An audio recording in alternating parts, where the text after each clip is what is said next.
Anda orang kecil diuji dengan ujian kecil. Anda orang menengah diuji dengan ujian menengah. Anda kedudukan yang tinggi, maka akan diuji dengan kedudukan yang lebih tinggi lagi.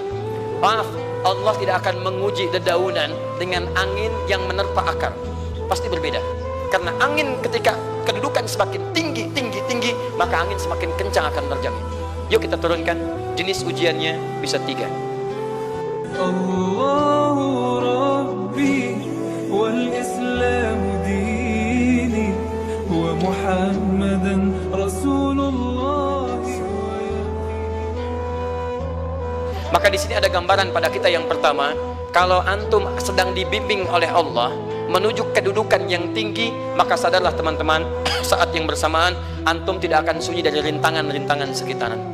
Catat itu baik-baik. Anda kedudukan biasa, naik luar biasa, maka hambatannya itu akan semakin meningkat, tidak sama dengan sebelumnya. Anda orang kecil diuji dengan ujian kecil. Anda orang menengah diuji dengan ujian menengah. Anda kedudukan yang tinggi, maka akan diuji dengan kedudukan yang lebih tinggi lagi. Maaf, Allah tidak akan menguji dedaunan dengan angin yang menerpa akar. Pasti berbeda. Karena angin ketika kedudukan semakin tinggi, maka angin semakin kencang akan menerjangnya. Yuk kita turunkan. Jenis ujiannya bisa 3. Bismillah. Tenang aja mas ya. Antum lihat aja, tulis ya. Nah, biar saya hapus, insyaallah. Perhatikan baik-baik. Sini. Kedudukan bersanding dengan ujian. Kalau rumus fisikanya, F berbanding lurus dengan P. Gaya berbanding lurus dengan tekanan. Jadi kalau antum misalnya rumus asalnya F1 sama dengan F2, gaya gerak sama dengan gaya dorong. Kalau dikembangkan ke sini, tenaga kecil begini, maka yang bunyi kecil. Kalau besar, semakin besar lagi. Nah, memahami rumus ini, F sama dengan P. F berbanding lurus dengan tekanan. Ada gaya tekanan juga yang cukup kuat. Ketika antum pukul kencang, suara kencang. Tapi ini lebih sakit kan? Tekanannya lebih kuat. Itu agak berbeda. Itu dalam persepsi positif. Dalam persepsi negatif juga bisa. Gaya berbanding lurus dengan tekanan. Semakin orang banyak gaya, semakin tertekan hidupnya. Tanya. Sekarang lihat sini.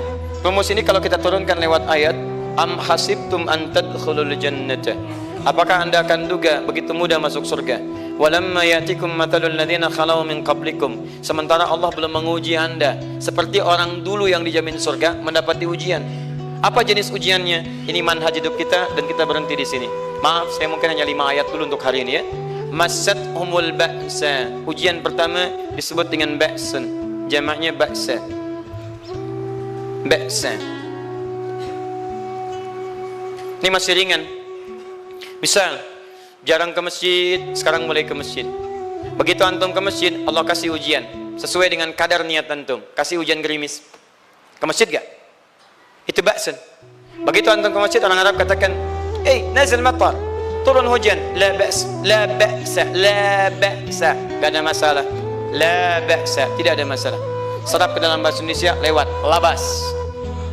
Labas lewat, ringan. Berarti kalau antum diuji dengan yang ringan, maka antum kadarnya masih ringan, akan dinaikkan kepada yang menengah. Akan yang menengah. Hati-hati betul. Kalau antum belum lulus yang di sini, maka antum akan terus sampai di sini, sampai lulus di sini. Sampai lulus. Antum mau berangkat ke masjid gerimis bisa. Tiba-tiba nggak jadi di rumah. Istri antum mengatakan, "Pak, kok nggak ke masjid? Hujan mah, kan cuman gerimis." Takut teriak, masya Allah. Padahal antum misalnya belum kuat untuk berangkat, maka antum akan terus diuji di sini. Lihat rumusnya, Quran surah kedua ayat 286. La yukallifullahu nafsan illa. Allah tidak akan pernah menguji seorang hamba di luar kadar kemampuannya. Jadi kalau antum masih ujian yang ringan, antum diberikan yang ringan. Antum naik menengah, diberikan yang menengah. Antum naik lagi level tinggi, diberikan ujian yang berat. Menengahnya disebut dengan darrun. Waddarra, dari ba'sun jadi darrun. Jamaknya darra. Sudah menyakiti fisik. Kena fisik, sudah melukai, hujannya makin deras. Ya, kalau dalam kehidupan yang ini mungkin celaan biasa. Duh, sudah berubah ya, masya Allah. Sekarang jilbabnya sudah panjang, masya Allah. Duh, semakin panjang ya, yang ingin Batman ya, masya Allah, udah banyak. Begitu sudah mulai pakai cadar ninja, oh masya Allah. Dorna, sudah nggak enak ke fisik. Dornun. Lihat rumusnya ya, lihat rumusnya baik-baik. Ini lebih menenangkan pada jiwa. Ketika Anda dalam level-level seperti ini, Ini artinya Allah sedang menaikkan iman Anda dalam level yang lebih tinggi lagi. Jadi ketika ada celaan menghunjam dalam lisan seseorang, sudah mulai menyakiti, itu sebetulnya pengakuan dari Allah lewat lisan orang itu bahwa Anda sedang diangkat keimanan pada tingkat yang lebih tinggi. Ada yang mengatakan, kamu kenapa sih pakai jilbab begitu? Yang biasa aja kali. Mah, yang iman biasa sudah banyak. Saya ingin menampilkan keimanan yang luar biasa, supaya dengan iman itu saya lebih mendoakan mama. Saya menampakkan amalan-amalan, mudah-mudahan pahalanya bisa buat mama. Masuk dengan bahasa yang baik. Masya Allah. Jadi kalau antum bisa melawan hal-hal demikian dengan bahasa yang indah, itu nyaman kepada jiwa. Kadang-kadang ada kalimat-kalimat yang tidak perlu pakai dalil, teman-teman sekalian. Kembalikan ke sini. Terakhir, wazulzilu zilzal. Zulzilu zilzal. Gempa, goyang. Dia ada ujian yang bisa menggoyangkan diri kita, membuat gempa hati kita. Antum sudah nggak kuat, kadang-kadang jalan sempoyongan, padahal nggak ada gempa di luar, cuman hati kita kayak kena goncangan. Diserang sana, serang sini, nggak bisa tidur, nggak bisa makan, tawarin ini susah, itu susah. Wazulzilu. Bahkan hatta yaqula Rasul walladzina amanu ma'ahu mata nasrullah. Sampai-sampai Rasul SAW, bahkan orang-orang beriman, bahkan yang setelahnya bisa mengatakan, kapan ini berakhir? Akan tiba masa Anda mengalami satu situasi sampai Anda mengatakan, kapan berakhirnya yang seperti ini? Serang, serang, serang. Perhatikan, jika Anda berada pada level ini, saya ucapkan selamat kepada Anda, karena Anda akan diangkat pada kedudukan yang tertinggi di antara sekian ujian yang ada. Susah. Artinya Allah akan naikkan Anda pada derajat yang tinggi. Karena hukum ujian tadi, la yukallifullahu nafsan illa wus'aha. Allah nggak akan menguji seorang hamba di luar batas kemampuannya.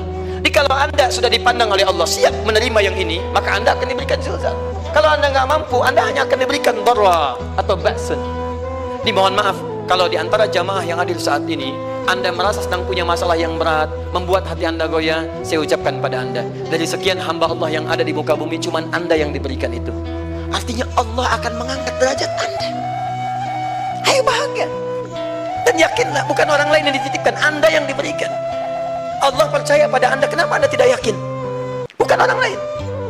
Jadi mustahil Allah memberikan ujian berat kalau Anda nggak sanggup, karena cuma Anda yang sanggup, Anda yang dikasih. Makanya jangan mengeluh, jangan katakan, ya Allah kenapa saya, ya Allah, why me? Kata Allah, why not? Kamu yang bisa, yang lain tidak. Dan tanpa harus Anda menuliskan status, memang cuma saya yang sanggup. Oh Masya Allah, gak usah. Sadari, kalau bukan saya, Allah itu punya sifat adil, gak mungkin menukar sesuatu di luar kadarnya. Antum tahu cicak? Halo? Jangan katakan wallahu alam. Cicak, cicak, baik, bagaimana aktivitasnya? Merayap. Di mana? Dinding. Apa makanannya? Nyamuk. Nyamuk bagaimana aktivitasnya? Terbang. Pertanyaan saya, di mana keadilan Allah menjadikan makhluk yang merayap makanannya terbang? Kalau nyamuk masuk kategori pertama tadi, pintar dan tahu dirinya pintar, jadi mainan cicak. Cicak, ayo tangkap. Cicaknya cuma merayap, dianya terbang. Beruntungnya nggak ada nyamuk yang jenius. Tapi yang paling hebat, perhatikan bagaimana lisan orang tua kita menanamkan kalimat-kalimat untuk menanamkan tauhidullah subhanahu wa ta'ala. Cicak, cicak, diam, merayap. Perhatikan, yang Allah tuntut pada cicak, merayap kamu. Walaupun cuma diam-diam. Lihat baik-baik, diam-diam, merayap. Datang seekor, Masya Allah, ketika dia merayap, nyamuk datang. Lihat, bukan cicak mendatangi nyamuk, tapi nyamuk mendatangi cicak. Kalau cicak tidak merayap, mustahil nyamuknya datang. Allah hanya tunjukkan kamu merayap ya, nyamuk datang. Sekalipun dia merayap cuma diam-diam, nyamuknya datang. Jadi hukum Allah itu kalau dipatuhi, nikmat kehidupan. Cicak gak merayap, nyamuk gak datang. Cicak merayap, nyamuk datang.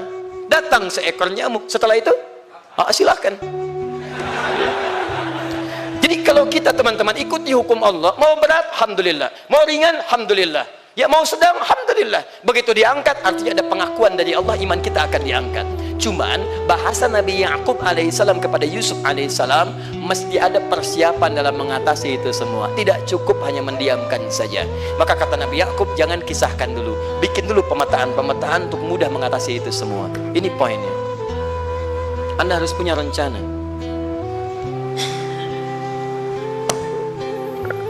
Maka Nabi Ya'qub menyiapkan, bekali dulu ini, siapkan itu. Kalau ambil ke aspek teori untuk kita sekarang, tafsir dari ini untuk menyelesaikan solusi di Quran surah kedua ayat 214 tadi, maka jawabannya ada di Quran surah ketiga ayat 142, paling kiri sebelah atas. Ini kanan sebelah bawah, ini kiri sebelah atas.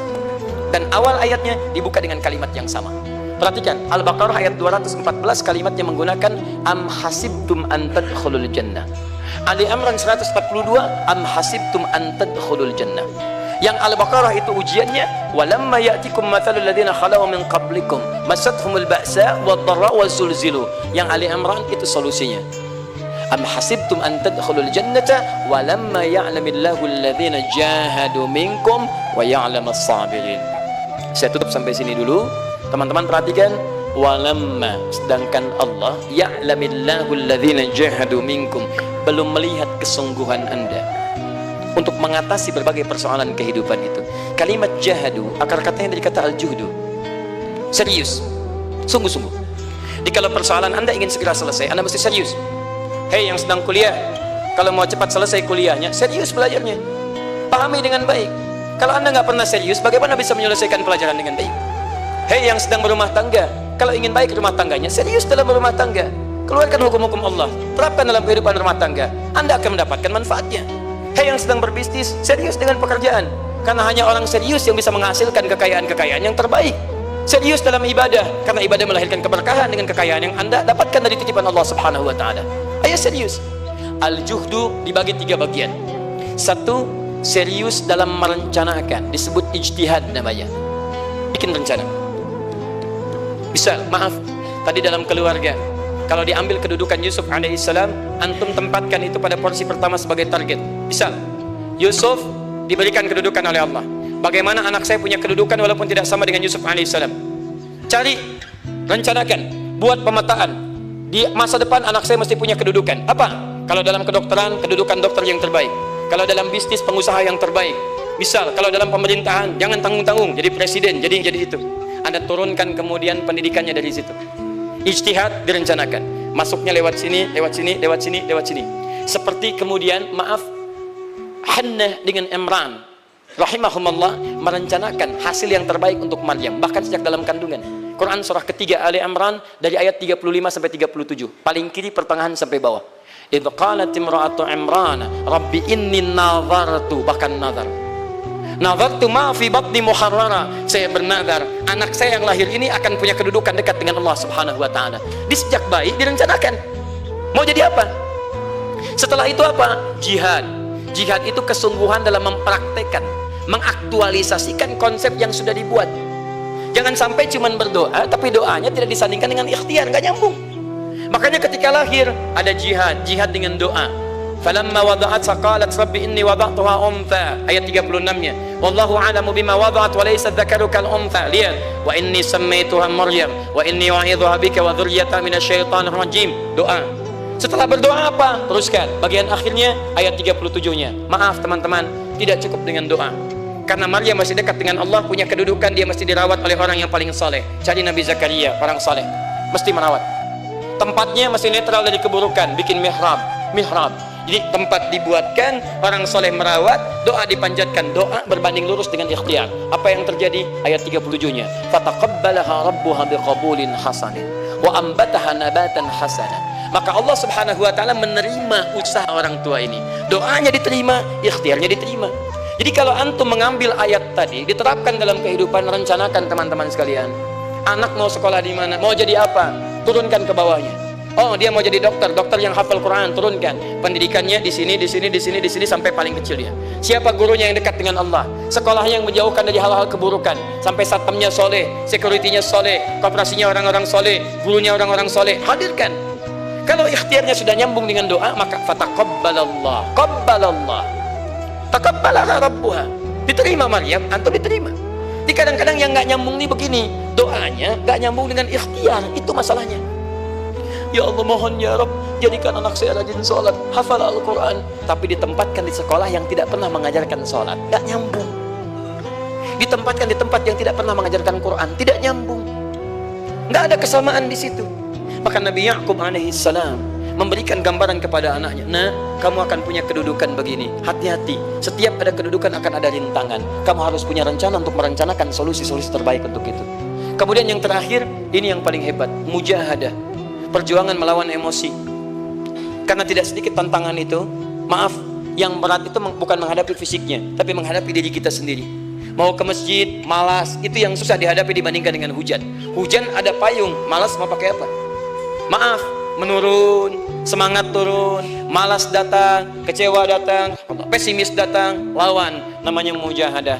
Gabungkan ketiganya, isi dengan sabar. Wa ya'lamus sabirin. Manhaj itulah yang diberikan kepada Yusuf, sehingga Yusuf nanti mengalami tahapan-tahapan kehidupan sampai dengan beliau mencapai puncak tertinggi, disebut kemudian menjadi Al-Aziz, dan disitulah kemudian terbukti mimpinya setelah 40 tahun atau 80 tahun disebutkan dalam satu riwayat, maka terbuktilah mimpi ini punya kedudukan, bapak ibunya beserta saudara-saudaranya sujud di hadapan Yusuf alaihi salam. Teman-teman, ini baru 5% dari pengajaran yang ada di surah Yusuf. Masih banyak hal yang lainnya. Bagaimana ketika mohon maaf bertemu dengan saudaranya. Saya kasih bocoran sedikit. 10 orang rapat di satu tempat untuk mencelakai Yusuf. Setelah mereka menyimpulkan bapaknya itu lebih perhatian kepada Yusuf. La Yusufu ahabbu ilaina. Yusuf itu lebih dicintai dibandingkan kita pada diri bapak kita. Bapak kita salah nih. Bapak kita salah. Masya Allah. Bapak kita sesat nih. Ya, inna abana lafi dhalalim mubin. Bapak kita sesat banget nih. Salah bapak nih. Ya harusnya kita yang dicintai, kita lebih kuat. Wa nahnu usbah, kita lebih hebat dibanding dia. Rapat teman-teman. Yang hebat begini, 10 orang rapat diajukan usulan untuk membunuh Yusuf. Saya mau tanya pada antum, kalau 10 orang rapat, 9 mengusulkan A, 1 mengusulkan B, kira-kira yang diterima secara quorum 9 atau 1? 9. Ini bisa tertukar. Pembunuhan diusulkan 9 orang condong, 1 orang mengusulkan la taqtulu Yusuf, jangan bunuh Yusuf, alqihi fi ghayabatil jubbi yaltaqithu ba'd as-sayyarah, cukup lemparkan dia ke tempat gelap, kemudian di tempat itu akan lewat para kafilah, dia diambil dan menjauh dari kita. Yang penting kan Yusufnya nggak ada, supaya dosa kita nggak berat-berat amat. Yusufnya ambil, itu kan tujuan kita. Lihat baik-baik, biasanya setan kalau sedang melakukan sesuatu itu nggak akan nanggung, nodong bisa pembunuhan, lempar bisa perampokan. Tapi ini yang aneh, kenapa 9 orang yang untuk membunuh itu tiba-tiba belok menyepakati rencana yang pertama? Yang 1 orang, 9 orang, 10 orang rapat, 9 punya A, tiba-tiba yang 9 berpindah kepada yang B yang cuma 1 orang. Kenapa bisa terjadi? Ada rahasia di situ. Kapan rahasianya? Kapan-kapan kita bahas lagi.